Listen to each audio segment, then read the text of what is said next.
Hello student, स्वागत है आपका हमारे यूट्यूब चैनल मैथ इंडियंस में। कक्षा 11 गणित में इस समय हमारा 7th चैप्टर शुरू होने वाला है। भाई नाम है क्रमचय और संचय। अभी तक आपको हमने 6 चैप्टर पढ़ा दिए हैं भाई, जिनकी प्लेलिस्ट आपको हमारी डिस्क्रिप्शन में मिल जाएगी, जहां से उन्हें आप देख सकते हो। ठीक है, तो भाई अभी हम शुरू करने जा रहे हैं हमारा 7वां चैप्टर और नाम क्या है? क्रमचय और संचय।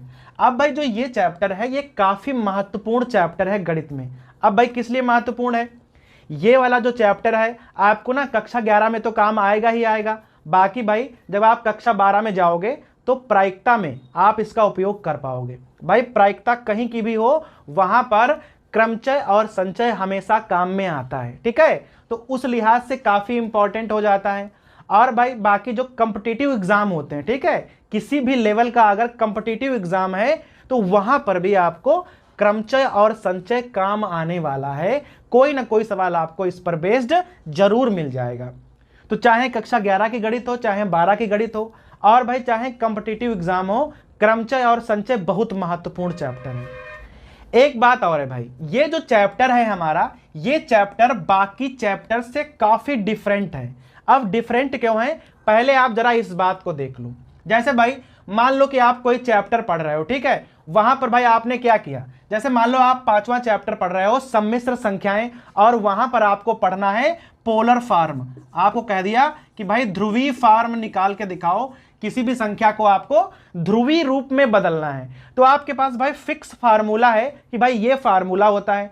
तो जो भी आप प्रश्नावली पढ़ोगे उसमें क्या होगा, उसी पर बेस्ड पूरे सवाल आएंगे। अर्थात भाई जो प्रश्नावली होगी उसमें आपसे सभी सवाल में यही कहेगा कि आपको भाई पोलर फॉर्म में बदलना है, ध्रुवीय रूप में ही बदलना है, जिसका भाई एक फिक्स तरीका होता है। आप उस तरीकों को अपनाओगे और क्या होगा, सवाल आपसे हो जाएगा। ठीक है, लेकिन क्रमचय और संचय में ऐसा नहीं होता है। यहां कोई फिक्स फार्मूला नहीं होता है भाई। क्या होता है, हर एक सवाल का अलग अलग लॉजिक होता है, और जरूरी नहीं है कि एक ही तरीके से कोई 2 सवाल भी लग जाएं। ऐसा भी हो सकता है कि भाई प्रश्नावली आप लगाना शुरू करोगे और हर एक सवाल जो है अलग अलग प्रकार का भी हो सकता है।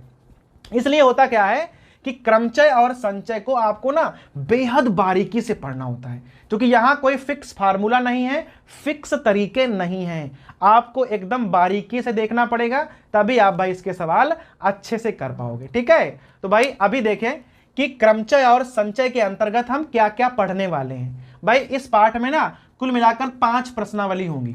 पहली होगी 7.1, 7.2, 7.3, 7.4, और भाई एक होगी विविध प्रश्नावली 7, मिसलेनियस एक्सरसाइज। ठीक है, तो 7.1 में आप पढ़ने वाले हो जो बेसिक फंडामेंटल है। ठीक है, आप यहां पढ़ोगे गणना, जो हमारी बेसिक फंडामेंटल है वो आपको पढ़ाए जाएंगे। भाई दूसरे में पढ़ने वाले हो आप फैक्टोरियल को। ठीक है, जो दूसरी एक्सरसाइज होगी वहां पर आपको फैक्टोरियल पढ़ाया जाएगा। जो तीसरी एक्सरसाइज होगी वहां आपको पढ़ाया जाएगा परमुटेशन। ठीक है, और जो हमारी चौथी एक्सरसाइज होगी वहां पर आपको पढ़ाया जाएगा कॉम्बिनेशन।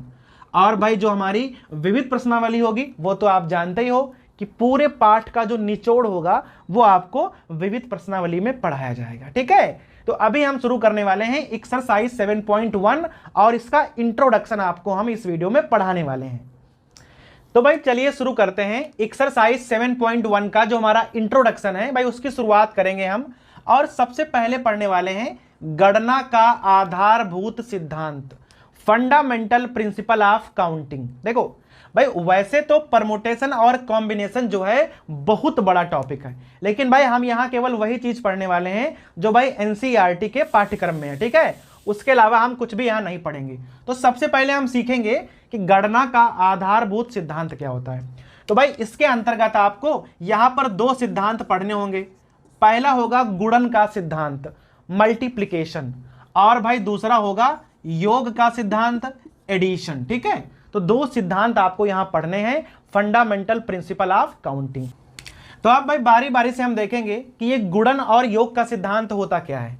अब भाई मान लो कि आपके पास ना 2 पॉइंट हैं। ठीक है, मान लो कि भाई आपके पास कोई 2 पॉइंट हैं, एक हो गई P1 और भाई एक हो गई हमारी P2, और उनके साथ पहनने वाली आपके पास ना 3 शर्ट हैं। उन्हें हम मान लेंगे S1, S2 और भाई मान के चलेंगे S3।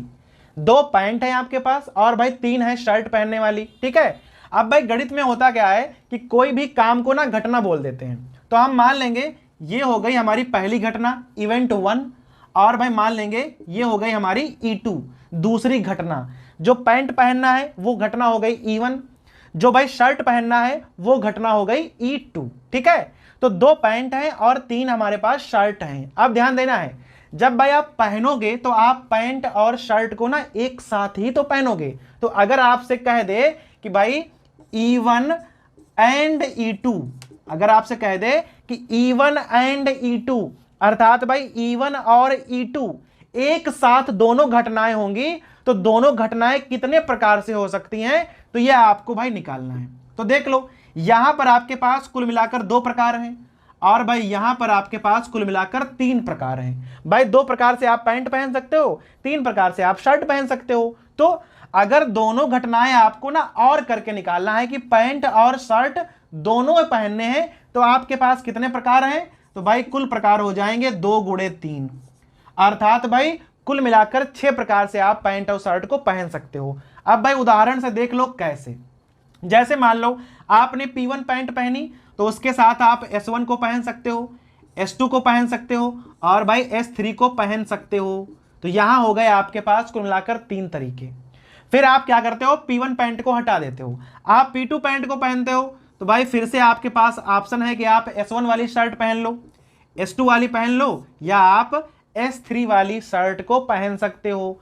तो कुल मिलाकर 3 और 3 6 तरीके आपके पास हो जाते हैं। तो भाई ये हो गया हमारा गुणन वाला सिद्धांत। सिद्धांत क्या है, अगर कोई घटना E1 जो M प्रकार से हो सकती है, अगर कोई घटना E2 जो N प्रकार से हो सकती है, तो भाई उसके लिए सूत्र बनता है कि E1 और E2, भाई सवाल में लिखा होगा कि E1 और E2 कितने प्रकार से हो सकती है, तो भाई उसके लिए सूत्र हो जाएगा M गुणे N।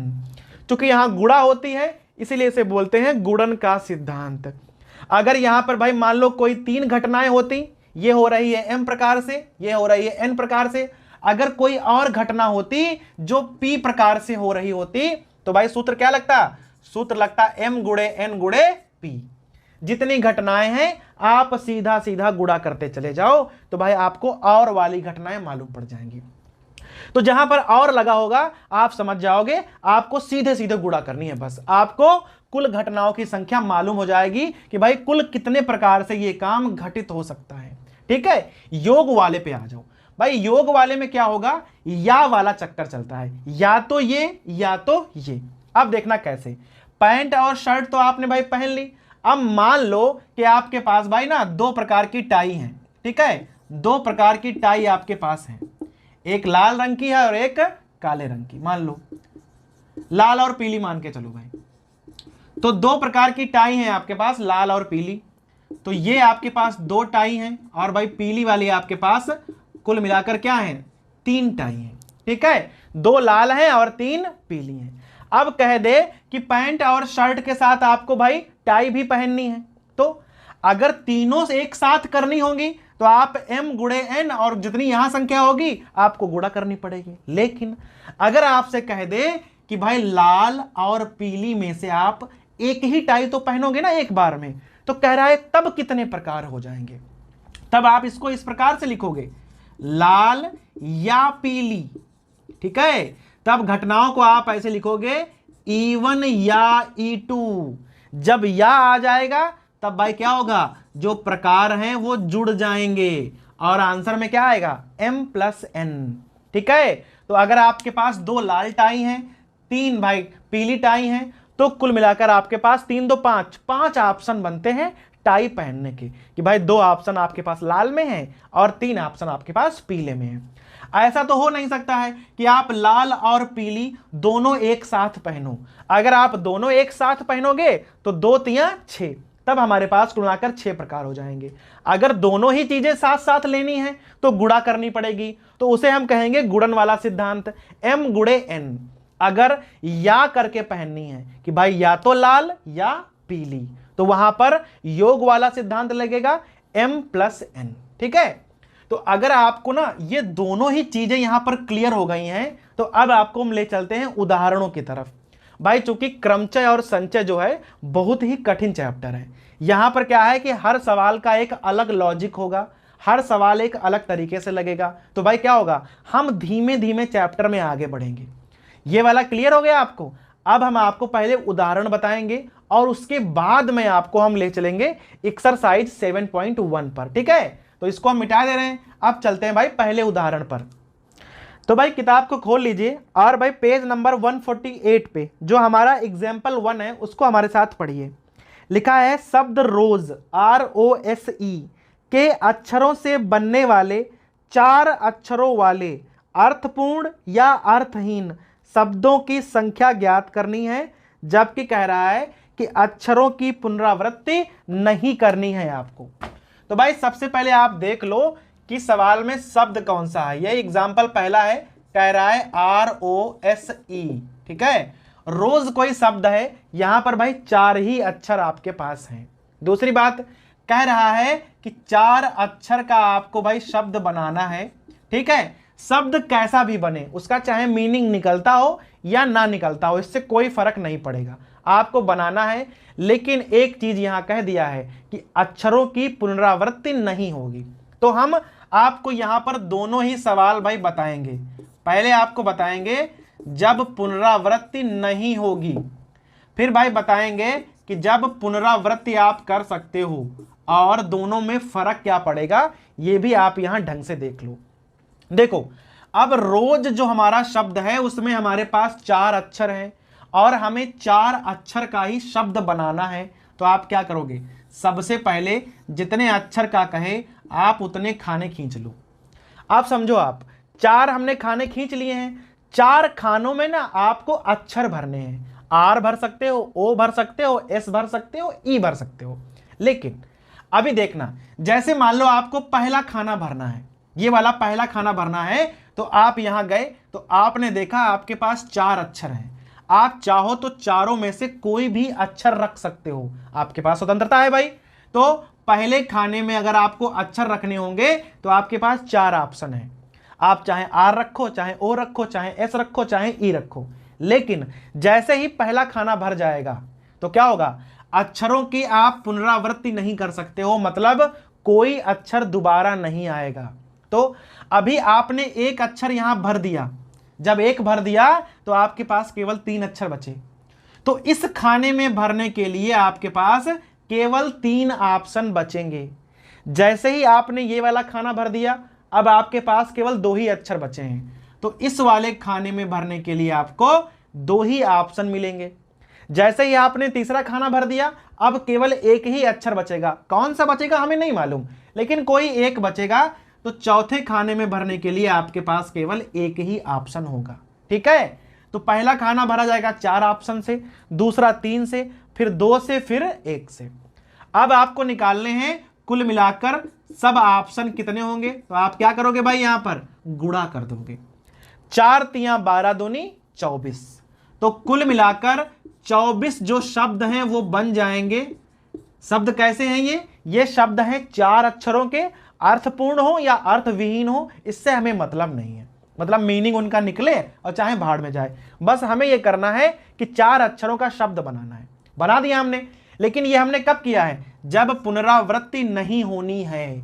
अगर मान लो सवाल में कह देता कि हाँ भाई पुनरावृत्ति कर सकते हो आप, फिर देख लो सवाल कैसे लगेगा। तब भी आप यहां क्या करोगे, 4 खाने खींचोगे। फिर आप ऊपर जाओगे, आप देखोगे कि पहला खाना भरने के लिए आपके पास 4 अक्षर हैं। आप चारों में से कोई भी भर सकते हो, आपके पास 4 ऑप्शन है। पुनरावृत्ति का मतलब है आप एक ही अक्षर को जितनी बार चाहो यूज कर सकते हो। तो अभी क्या होगा, आपने यहां कोई अक्षर रख दिया, ठीक। आप फिर ऊपर गए, आपके पास अभी भी 4 ऑप्शन है, क्योंकि अब आप अक्षरों का प्रयोग कितनी बार भी कर सकते हो, ठीक है। तीसरा खाना भरना है, अभी भी 4 ऑप्शन होंगे, क्योंकि आप अक्षरों का प्रयोग कई बार कर सकते हो। चौथा खाना है, तब भी आपके पास 4 ही ऑप्शन होंगे। तो जब पुनरावृत्ति होगी तो ऑप्शन कम नहीं पड़ेंगे, लेकिन जब पुनरावृत्ति नहीं होगी तो हर बार ऑप्शन कम पड़ते चले जाएंगे, क्योंकि जो आइटम आप यूज कर चुके हो आप उसका प्रयोग दोबारा नहीं कर सकते हो। यहां पे गुणा कर लो, 4 चक्कू 16, चक्कू 64 और चक्कू 256। अब भाई आप डिफरेंस देखिए, जब आप पुनरावृत्ति नहीं कर सकते हो तो केवल 24 शब्द बनेंगे, लेकिन जब आप पुनरावृत्ति कर सकते हो तो 256 शब्द बनेंगे। तो भाई इतना अंतर है पुनरावृत्ति करने में और नहीं करने में। तो भाई कुछ कुछ समझ में आ गया होगा कि सवाल यहां किस प्रकार से लगाए जाएंगे। तो ये था हमारा एग्जाम्पल 1। तो आप भाई आओ और उदाहरण नंबर दूसरा पढ़ो। लिखा है कि भिन्न भिन्न रंगों के हमारे पास 4 झंडे हैं। ठीक है, तो भाई आपके पास ना 4 फ्लैग हैं अलग अलग रंगों के। ये एग्जाम्पल दूसरा है। आपके पास भाई क्या है कि 4 फ्लैग्स हैं अलग अलग रंगों के हैं। कह रहा है कितने भिन्न भिन्न संकेत बनाने हैं हमें, और एक संकेत बनाने के लिए हमें 2 झंडों की जरूरत पड़ती है। देखो आपको झंडे तो 4 दिए गए हैं और उनसे बनाने हैं संकेत। प्रॉब्लम यह है कि जो संकेत हैं उसमें एक संकेत बनाने के लिए आपको 2 झंडे यूज करने पड़ेंगे। एक बार में 2 झंडे लगेंगे आपके पास। तो मतलब भाई कि केवल आपके पास 2 ही ऑप्शन बनेंगे। भाई 4 फ्लैग हैं तो संकेत बनाने के लिए 2 झंडे लगते हैं ना एक बार में, तो आप केवल 2 ही खाने खींचोगे। अभी कह रहा है कि भाई बताओ कितने संकेत बन जाएंगे। अब यहां बहुत ध्यान देना आप। मान लो कि आप भाई एक झंडा उठाओ। जब आप यहां 4 झंडों में से कोई एक झंडा उठाने जाओगे तो आपके पास पूरे पूरे 4 ऑप्शन होंगे। भाई आप 4 रंगों के झंडे हैं, आप जो चाहो वो झंडा आप उठा सकते हो। आपने झंडा उठाया और यहां रख दिया। अब क्या करना है, अब आपको उसके ऊपर एक झंडा और रखना है। जब आप 2 झंडे रख दोगे तो एक संकेत बन जाएगा। तो अभी आपने एक झंडा रख दिया है तो यहां झंडे बचे 3। तो जब दूसरा उठाने जाओगे तो आपके पास केवल 3 ऑप्शन होंगे। भाई पहला उठाया तो 4 ऑप्शन थे, दूसरा उठाओगे तो केवल 3 ही ऑप्शन मिलेंगे। और जैसे ही आप 2 झंडे रख दोगे एक संकेत बन जाएगा। तो आपको देखना है कि कितने प्रकार हो गए हैं। तो पहला 4 प्रकार, दूसरा 3 प्रकार, हमेशा गुणा करी जाती है ना, तो 4 तिया 12 प्रकार से आप संकेत बना सकते हो। इसका मतलब है कि आप 12 संकेत बना सकते हो 4 झंडों की सहायता से, जहां पर एक संकेत में 2 झंडे लगते हैं। इस उदाहरण को बहुत ढंग से देखना, क्योंकि जो चौथा उदाहरण आपको पढ़ाएंगे वहां पर भी झंडे वाला ही सवाल है। ठीक है, तो ये वाला समझ में आ गया होगा। अब चलते हैं तीसरे वाले एग्जाम्पल पे। अब भाई तीसरा वाला उदाहरण पढ़िए। कह रहा है अंकों 1 2 3 4 5। आपके पास भाई यहां 5 अंक हैं, 1 से लेकर 5 तक कुछ इस प्रकार से लिखे गए हैं। तो भाई 5 अंकों से आपको बनाना क्या है। कह रहा है कि 2 अंकों की कितनी सम संख्याएं बन सकती हैं। आपको भाई ये सवाल यहां लगाना है। तो देखो 2 अंकों की संख्याएं बनानी है तो आपके पास केवल 2 खाने होंगे। जितने अंकों का बोले आप उतने ही खाने खींच लिया करो पहले। और दूसरी बात है, संख्या नहीं बनानी है, हमें बनानी है सम संख्या। भाई सम संख्या क्या होती है, अगर संख्या कहता तो अलग बात थी, सम संख्या कह दिया तो अलग बात हो गई। अब अलग बात कैसे हो गई देख लो पहले। भाई देखो पहला खाना भरना है, आपके पास ऊपर 5 अंक हैं। तो आप जैसे ही ऊपर जाओगे और आप भाई कहोगे कि हमें पहला खाना भरना है, तो आपके पास 5 ऑप्शन है। आप 1 को लिख सकते हो, 2 को लिख सकते हो, 3 को लिख सकते हो, 4 को लिख सकते हो, 5 को लिख सकते हो। तो पहला खाना भरने में आपके पास 5 ऑप्शन है। अभी आपको दूसरा खाना भरना है तो भाई क्या है, एक गिनती तो आपने भर दी पहले ही, यहां भी आपको अंकों की पुनरावृत्ति नहीं करनी है। ठीक है, तो आप जब एक अंक यहां भर चुके हो तो अब यहां कोई एक गिनती गायब हो गई होगी। तो अभी आपके पास यहां बचे 4 ऑप्शन। ठीक है, तो आप यहां लिख दोगे 4। लेकिन भाई यहां पे हो जाएगा गलत। क्यों? क्योंकि 4 ऑप्शनों में अगर आपने यहां 1 लिख दिया तो वो सम संख्या कहां बनेगी, 3 लिख दिया तो वो सम संख्या कहां बनेगी, 5 लिख दिया तो वो सम संख्या कहां बनेगी। सम संख्या करने के लिए आपको केवल 2 और 4 ही यहां पर होना चाहिए। उसके अलावा अगर यहां पर कोई गिनती आप लिख दोगे तो वो संख्या तो बन जाएगी लेकिन सम संख्या नहीं बनेगी। तो जो हमारा आखिरी वाला खाना है वहां पर या तो 2 आ जाए या 4 आ जाए, तभी तो सम संख्या बनेगी। तो आखिरी वाले खाने में 2 ऑप्शन आपके पास है, 4 ऑप्शन नहीं है। 4 कर दोगे तो संख्या बनेगी लेकिन वो सम संख्या नहीं बनेगी। अगर सम बनानी है तो 2 और 4 में से केवल भाई 2 ही संख्या रख सकते हो आप, 1 3 5 को नहीं रख सकते हो। तो 5 दूना 10, ऐसी 10 भाई संख्याएं बन जाएंगी जो इनका यूज करोगे और भाई सम संख्याएं होंगी।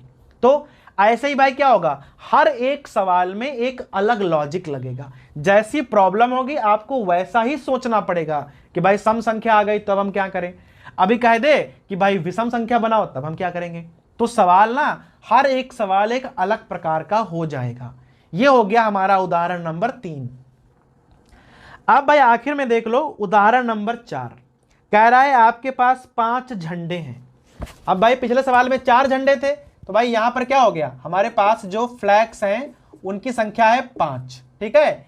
एग्जाम्पल नंबर 4 है ये वाला, ध्यान देना। 5 झंडे हैं, यहां पर भी आपको संकेत बनाना है, वहां पर भी संकेत बनाना था। कह रहा है कम से कम 2 झंडे लगाओगे तो संकेत बन जाएगा। पिछले सवाल में क्या था, एग्जैक्टली आपको 2 झंडे लगाने थे, लेकिन यहां कह रहा है कम से कम 2 झंडे लगाने हैं तो भाई संकेत बनेगा। तो आपको भाई सवाल लगाना है। अब जरा कम से कम का मतलब जानो पहले। कह रहा है कम से कम 2 झंडे आपको लगाने हैं। कम से कम का मतलब होगा आप 2 झंडे भी लगा सकते हो, 3 भी लगा सकते हो, 4 भी लगा सकते हो और भाई 5 भी लगा सकते हो। 5 से ऊपर तो लगा नहीं सकते क्योंकि झंडे हमारे पास 5 ही हैं। तो कम से कम 2 का मतलब है या तो 2 या 3 या 4 या 5। देखो या आ गया है, या का मतलब है पहले आप इसका मान निकालोगे, फिर आप इसका मान निकालोगे, फिर आप इसका मान निकालोगे, फिर आप इसका मान निकालोगे और चारों मानों को हम जोड़ देंगे, क्योंकि जहां पर या लग जाएगा वहां पर हमें जोड़ना होता है। तो पहले आप 2 वाले का मान निकालो भाई। देखो जब आपको 2 झंडे रखने हैं तो आपको केवल 2 खाने बनाने होंगे, जब आपको 3 झंडे रखने हैं तो आपको 3 खाने बनाने पड़ेंगे, भाई 4 हैं तो आपको 4 खाने बनाने पड़ेंगे और 5 हैं तो आपको 5 खाने बनाने पड़ेंगे। बस कुछ नहीं करना है। देखो पहला खाना भरना है, 5 झंडे हैं तो 5 प्रकार हो गए, तो सब कहीं पहला खाना भरने का प्रकार 5 ही होगा। दूसरा खाना भरना है, 1 झंडा आप पहले यूज कर चुके हो तो अभी आपके पास 4 झंडे हैं, तो दूसरे वाले खाने में हर जगह 4 ही लिखा जाएगा। इसका तो खेल खत्म। तो यहां 5 चक्कू 20 प्रकार आ गए, देखे रहे ना। यहां तीसरा खाना भी है, तो आप 2 झंडे यूज कर चुके हो तो तीसरे खाने में 3 लिखा जाएगा, तो हर जगह 3 ही लिखा जाएगा। इसका भी खेल खत्म हो गया। 5 चक्कू 20 तियां 60। यहां आ जाओ, चौथे खाने में क्या होगा, आपके पास 2 ही झंडे बचेंगे तो आप चौथे खाने में 2 लिख दोगे। इसका इधर काम खत्म हो गया, तो यहां आ गया 120। अब भाई 4 आप झंडे यूज कर चुके हो तो आपके पास झंडा तो अकेला ही बचेगा, तो आप 5वें खाने में 1 ही झंडा रख सकते हो, 1 ही ऑप्शन है। यहां पर गुणा कर दोगे तो यहां पर भी 120 आ जाएगा। देखो कम से कम 2 का मतलब है या तो आप ये वाली स्टाइल अपनाओगे, या तो ये वाली स्टाइल, या ये वाली स्टाइल, या ये वाली स्टाइल, अर्थात 4 में से आप कोई एक ही तरीका अपनाओगे ना, तो कुल मिलाकर तरीके हो जाएंगे इन चारों संख्याओं का योगफल। 120 120, 240, 60 300 और 20 320, अर्थात भाई कुल मिलाकर 320 आप तरीके बना सकते हो। ठीक है, 320 आप संकेत यहां क्रिएट कर सकते हो। तो यह था हमारा उदाहरण नंबर 4। ठीक है, अगर यहां तक आपको सब कुछ समझ में आ गया है तो आप भाई समझो कि आप कुछ शुरुआत कर चुके हो परमुटेशन और कॉम्बिनेशन की। तो भाई ये वाला वीडियो तो यहीं हम समाप्त कर रहे हैं, लेकिन जब हम अगला वीडियो आपको पढ़ाएंगे तो भाई वहां पर हम एक्सरसाइज 7.1 जो है शुरुआत करेंगे और भाई वहीं पर खत्म भी कर देंगे।